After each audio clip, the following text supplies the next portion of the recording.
Hello everyone, মই কল্যাণী আজিৰ ভিডিঅ'টোত ক্ৰিজেন্থেমামৰ ইন্দ্ৰমালতীৰ এনেকুৱা ষ্টেজ হলে এই যে কলি অহা এনেকুৱা সময়ছোৱাত কেনেকুৱা ইহঁতক খাদ্য যোগান ধৰিম কেনেকুৱা সাৰ প্ৰয়োগ কৰিম এই বিষয়ে শ্বেয়াৰ কৰিম ইমান দিনে মই ইহঁতক এনেকুৱা কলি অহালৈকে আৰু ইয়াৰ প্ৰায় এসপ্তাহৰ আগলৈকে মই অকল সৰিয়হৰ যেটো খলি হয় পানীত বনাই লিকুইড যেটো মাষ্টাৰ্ড কেক ফাৰ্টিলাইজাৰ যেটো লিকুইড হেতু মই দি আছিলো আৰু এতিয়া এনেকুৱা কলি অহাৰ পাছত কলিবোৰ অকন ডাঙৰ হোৱাৰ পাছত কলিবোৰ যাতে ভালকে মেচিউৰ হয় প্ৰতিটো কলি ভালকে যাতে ফুল ফুলে তাৰ কাৰণে মই এতিয়া এসপ্তাহৰ মূৰে মূৰে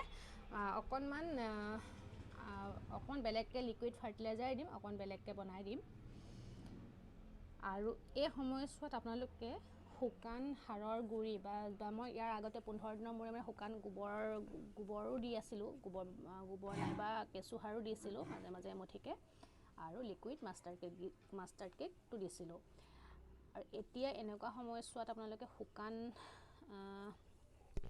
যেটো সাৰ শুকান গোবৰ বা যি ভাৰ্মি কম্পোষ্ট বা অন্য শুকানকে দিয়াতকে লিকুইড বনাই দিবলৈ চেষ্টা কৰিম এই সময়ছোৱাত লিকুইড ফাৰ্টিলাইজাৰ দিলে ইহঁতৰ কাৰণে বেছি ভাল হয় বেছি সোনকালে খাদ্য গ্ৰহণ কৰিবলৈ ইহঁতৰ সহজ হয় সোনকালে পায় যেহেতু এই সময়ছোৱাত খুব শক্তিৰ প্ৰয়োজন হয় গছজোপাক যেহেতু বহুত কলি দিয়ে বহুত কলি ওলাই ফুল ফুলোৱাৰ সময়লৈকে ইহঁতক বহুত শক্তিৰ প্ৰয়োজন হয় যিখিনি আমি ইহঁতক খাদ্য যোগান ধৰিব লগা হয় ইহঁতৰ এই পৰিপুষ্টিৰ কাৰণে এতিয়াৰ পৰা 7 দিনৰ মূৰে মূৰে মই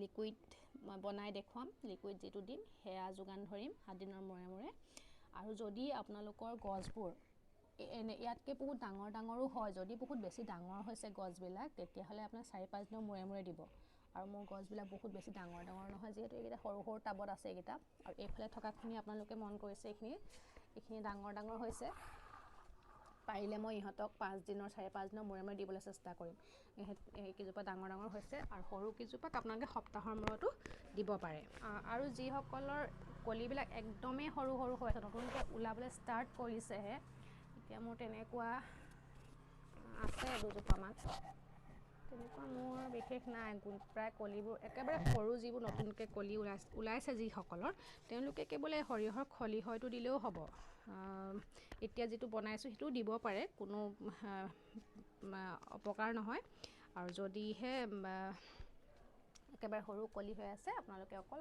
সৰিয়হৰ খলি হেতু দিব পাৰে এইখিনি মই বনাই ৰাখিছো এইখিনি কেনেকৈ বনালো হেতু আমি চাই লওঁ আহক ইয়াত মই কি লৈছো চাই লওঁ এইখিনি সৰিয়হৰ খলি এইখিনি প্ৰায় 100 গ্ৰাম 150 গ্ৰাম মান মই এইখিনি প্ৰায় 1.5 লিটাৰ 2 লিটাৰ মান পানীত তিয়াই থৈছিলো এইখিনি মই 3 দিনৰ কাৰণে তিয়াই ৰাখিছিলো আৰু এফালে গোবৰ শুকান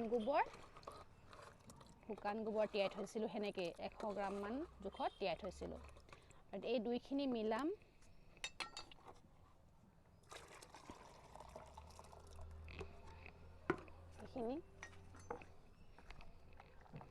এইখিনি মিলাই এতিয়া এইখিনি মই এটো 1 লিটাৰৰ টেমা হয় ইয়াত মই 1 টেমা লৈছো আৰু 10 লিটাৰ পানী আছে ইয়াত 10 লিটাৰ পানী মিলাই দিছো টোটেল হৈ গ'ল 11 লিটাৰ এইখিনি এতিয়া মই ফুলত দিবলৈ ৰেডি হ'ল আৰু এনেকৈ এইখিনি যি আছে এইখিনিও হেনেকে 1 লিটাৰ 10 লিটাৰ পানীত মিলাই দি দিম ইয়াত খালি এতিয়া মই মিলাই দিম অকল ফাংগিসাইড মই মিলাই দিছো পাউডাৰ আৰু ইয়াত দিম এইটো হ'ল পটাছৰ পাউডাৰ ইয়াত 10 গ্ৰাম মানে আছে তাতকে বেছি নিদিব 10 লিটাৰ পানীত এইটো পটাছ মই মিলাই দিম আৰু যিসকলৰ ফুলত কলি অহা নাই যিবোৰ ফুলত গছ এতিয়ালৈকে কলি অহা নাই তেওঁলোকে ইয়াত লগত সুপাৰ ফসফেটটো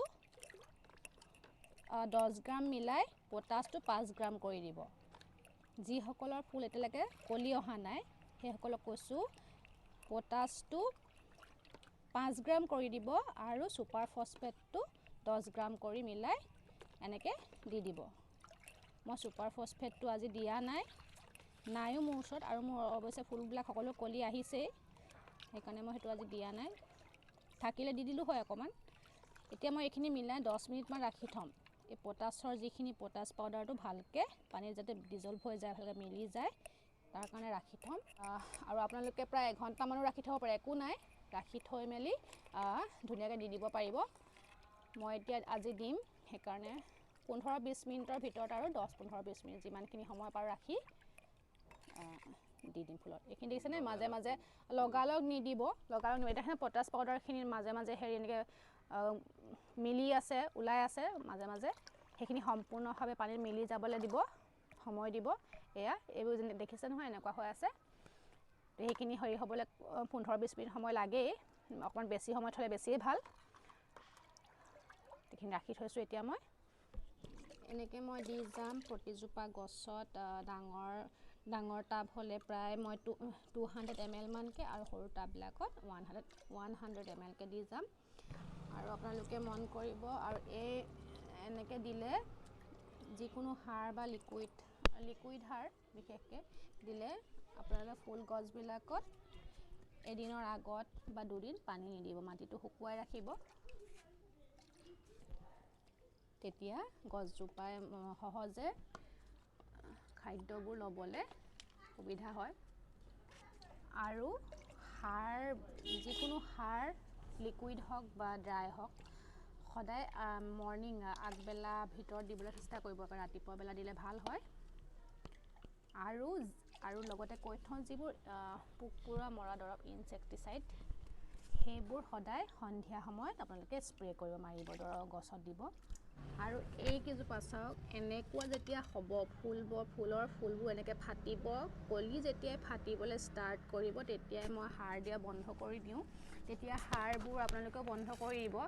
কেতিয়াবা ইচ্ছা কৰিলে মাহত এবাৰ অকণমান গোবৰ দিব পাৰে বা কেঁচুসাৰ, কিন্তু মই নিদিওঁৱেই, পানীহে দি থাকোঁ। কিয়নো সাৰ দিলে ফুলজোপা ফুলাৰ পাছত সাৰ দিলে ফুলৰ পাহিবিলাক ক'লা পৰি আহে, সোনকালে মৰহে, মানে দীৰ্ঘস্থায়ী নহয়, সোনকালে ফুলবোৰ মৰহে, পাহিবোৰ ক'লা পৰে। সেইকাৰণে এতিয়া এইজোপা অকণমানকৈ পাহিবোৰ মেলিব ধৰিছে, মই আজিয়ে দিছোঁ ইয়াক লাষ্ট, আৰু নিদিওঁ আৰু কাৰণ পাহিবোৰ মেলিছে, পাহিবোৰ যে ফাটি আহিব, অকণমান ডাঙৰ হ'ব, আৰু ভালকৈ ফাট মেলিলে আৰু সাৰ দিয়া বন্ধ কৰি দিব। তাৰপাছত সাৰৰ কোনো প্ৰয়োজন নহয়, গছজোপাক মানে সাৰ দিলে অপকাৰহে হয়। অপকাৰ মানে আৰু সেইটো ফুলবিলাক স্থায়ী নহয়, পানী দি থাকিব, হৈ যায়। আৰু যদি ইচ্ছা কৰে আৰু সেই মাহত এবাৰকৈ অকণমান গোবৰ দিলেই হয়, বা কেঁচুসাৰ অকণমান দিলেই হয়, আৰু সেইটো নিদিলেও কোনো কথা নাই। মই নিদিওঁ, এইটো কৈ দিছোঁ। এই ডাঙৰ টাবকেইটাত মই 200 ml কৈ দি দিছোঁ। মুঠতে মনত ৰাখিব, গছজোপা কলি অহাৰ পৰা ভালকৈ ফুলৰ কলি ফটালৈকেহে সাৰ বা লিকুইড সাৰ যি হওক সেয়া দিব। আৰু যিসকলে ৰাসায়নিক সাৰ প্ৰয়োগ কৰিব নিবিচাৰে, তেতিয়া অকলে গোবৰ আৰু যিটো শৰীৰৰ খলি হয়, সেইটো দিলেও হৈ যাব। যদি দিব ইচ্ছা নকৰে, সেয়া দিলেও হ'ব। কিন্তু ফুল ভালকৈ ফুলিবলৈ, ফুলৰ কলিবিলাক ভালকৈ আহিবলৈ কেমিকেল ৰাসায়নিক সাৰ অকণ প্ৰয়োগ কৰি দিওঁ আজিকালি। এনেকৈ দি যাব। আৰু মন কৰিব, গছজোপাৰ পাতৰ ওপৰত ঢালি নিদিব, সদায় গুৰিতে দিব। পাতত যদি ঢালি পৰিও যায়, আপোনালোকে পানী মাৰি স্প্ৰে কৰি হেৰিবিলাক আঁতৰাই দিব। সেয়াই, এইখিনিয়ে আছিলে। ভাল লাগিলে লাইক কৰিব, মোৰ চেনেলটো নতুন ভিউৱাৰসকলে ছাবস্ক্ৰাইব কৰিব। আজিলৈ ইমানখিনিতে সামৰিছোঁ, বাই বাই।